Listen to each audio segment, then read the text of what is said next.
سے انٹرویوز کیے. سر حقیقت یہ ہے کہ لوگوں کے دلوں میں نیوٹرلز کے لیے نفرت پیدا ہو چکی ہے جو مزید بڑھ رہی ہے. اگر یہ ہمارے نیوٹرلز نیوٹرل رہتے ہیں تو یہ نفرت ختم نہیں ہوگی. آخر یہ نفرت کیسے ختم ہوگی؟ اور سر جو ہمارے نیوٹرل ہیں وہ کب ٹھیک ہوں گے؟ آپ جو ڈائری لے کر گئے تھے وہ کب واپس آئیں گے؟ اور سر یوتھ کو کیا پیغام دینا چاہیں گے کل کے الیکشن کے لیے؟ دیکھیے اس کا تو خیر میں ابھی پہلے جواب دے بیٹھا ہوں. دیکھیں ہمارا انٹرسٹ ہے ملک کا کہ ملک مضبوط ہوگا تو فوج مضبوط ہوگی, اور اگر ملک نیچے جائے گا تو فوج کیسے مضبوط ہوگی. اور سوویت یونین کی سب کے سامنے اگزامپل ہے. ہم نے یہ نیشنل سیکیورٹی پالیسی پہلی دفعہ پاکستان نے بنائی تھی ہمارے دور میں, اور اس نیشنل سیکیورٹی پالیسی میں ہم نے کیا کہا تھا؟ ہم نے کہا تھا کہ ایک تو فوج مضبوط ہونی چاہیے, اس کے ساتھ ساتھ آپ کی اکانومی معیشت بھی مضبوط ہونی چاہیے, کیونکہ اگر آپ کی معیشت نیچے چلی جاتی ہے تو سوویت یونین کی طرح ان کی فوج تو سب سے مضبوط تھی دنیا میں, 2 ٹاپ فوجیں تھیں, لیکن جب معیشت گئی تو ساتھ ہی ان کو ملک ٹوٹ گیا. تو ہمیں ہمیشہ یاد رکھنا چاہیے کہ ساتھ ساتھ جاتی ہے آپ کی نیشنل سیکیورٹی اور اکنامک سیکیورٹی ساتھ جاتی ہے. اب خطرہ کیا ہو گیا ہے کہ یہ جو آئے ہیں سارے, کیونکہ یہ تو اپنی چوری بچانے آئے تھے, ان کا تو انٹرسٹ ہی نہیں تھا اور نہ ہی ان کی کیپبلٹی ہے, نہ انہوں نے کبھی ماضی میں اہلیت دکھائی ہے معیشت ٹھیک کرنے میں.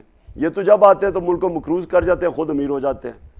تو لہٰذا یہ جدھر آج ہم کھڑے ہیں اور جس طرف جا رہے ہیں, میں پھر سے ریپیٹ کرتا ہوں, یہ ہمارے لیے بڑی خطرناک چیز ہے کہ ہم چوتھے نمبر پہ دنیا پہ آ گئے ہیں جو ملک ڈیفالٹ کرنے جا رہا ہے.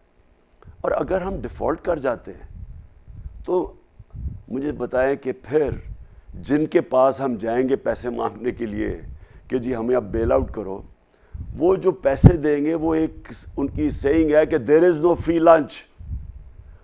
آپ کو ہر چیز کی قیمت آپ کو ادا کرنی پڑتی ہے. تو اگر ملک اس طرف چلا گیا اور جو قیمت ہے وہ جو قیمت ہمیں ادا کرنی پڑے گی, مجھے خوف ہے اس چیز کا, وہ ہماری نیشنل سیکیورٹی کے اوپر ہمیں قیمت ادا کرنی پڑے گی. لہٰذا اس لیے بڑا امپورٹنٹ ہے, میں ریپیٹ کرتا ہوں, یہ ایز اے پاکستانی میں کہہ رہا ہوں کہ جس دلدل میں ہم پھنستے جا رہے ہیں اس سے نکلنے کا صرف ایک طریقہ ہے کہ ملک میں صاف اور شفاف الیکشن کروائیں. 2 نمبر الیکشن نہ کروائیں, اس سے انتشار بڑھے گا. صاف اور شفاف الیکشن کروائیں. دیکھیں میں ایک سپورٹس مین رہا ہوں, ساری زندگی میں نے ہار اور جیت دیکھی ہے. میں صرف نیوٹرل امپائرز کے لیے اس لیے میں نے محنت کی تھی کیونکہ ہم یہ چاہتے ہیں, آج جب کرکٹ میچ ہوتا ہے آپ دیکھتے ہیں جب ایک ٹیم ہار جاتی ہے ایک جیت جاتی ہے تو آپ دیکھتے ہیں وہ سارے ہاتھ ملا رہے ہوتے ہیں, جو ہارے بھی ہوتے ہیں وہ آپس میں ایک دوسرے سے ہاتھ ملاتے ہیں, کیونکہ وہ تسلیم کرتے ہیں کہ محنت ہم نے پوری کی, ہم ہار گئے, ایک ٹیم اچھا کھیلی جیت گئی. میرے زمانے میں لڑائیاں ہوتی تھی کرکٹ فیلڈ کے اوپر کیونکہ وہ امپائر کہتے تھے کہ جی اس نے صحیح معنی میں اس نے چیٹنگ کی ہے. میں آپ کو پھر بتا رہا ہوں کہ جو مجھے کبھی بھی نہیں بھولتا, جو ہندوستان کے خلاف ہمارا میچ تھا جو ہم تھوڑے سے رن سے جیتا ہندوستان کے اندر, یہ ایک اینڈ میں سٹیج آ گئی تھی کہ اگر میں انڈین امپائر اور اپنی ٹیم کے بیچ میں نہ آتا تو انہوں نے لڑائی مارنا تھا امپائر کو, یہ حالت ہو گئی تھی. تو کب ٹھیک ہوا؟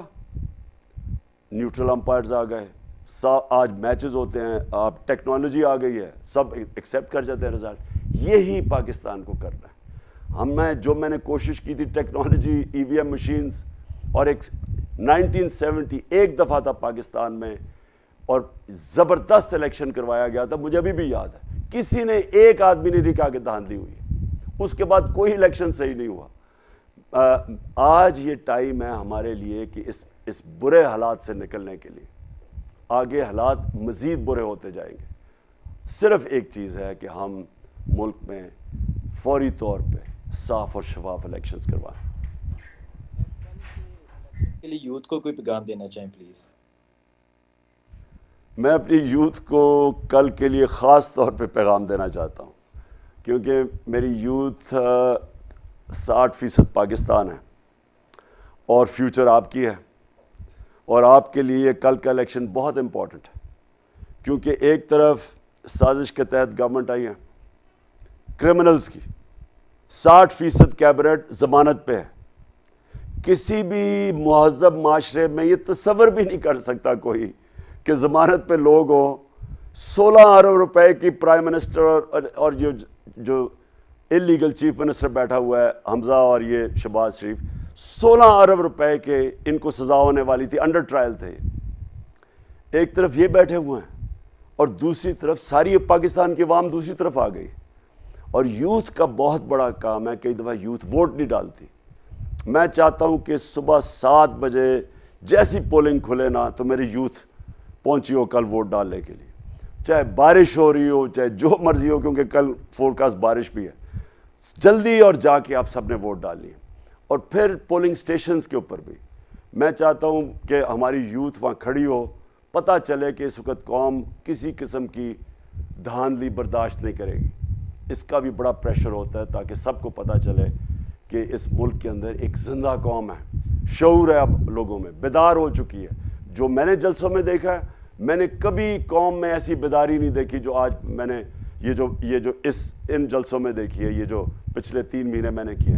میں آپ کو بتاؤں 2018 کے اندر میں نے بڑا جوش دیکھا جلسوں میں, ہم جیتے بھی الیکشن, لیکن جو اس باری بائی الیکشنز کے جلسوں میں جس طرح کا میں نے شعور دیکھا ہے, بیداری دیکھی ہے, اس میں سوشل میڈیا کی بھی بڑی بات ہے, ٹک ٹاک نے بھی بڑا کمال کیا ہوا ہے, لیکن ایسی کبھی لوگوں کے اندر شعور نہیں تھا. اور انشاءاللہ مجھے یہ امید ہے کہ یہ کل پولنگ سٹیشن کے اوپر بھی یہ شعور نظر آئے گا. شکریہ.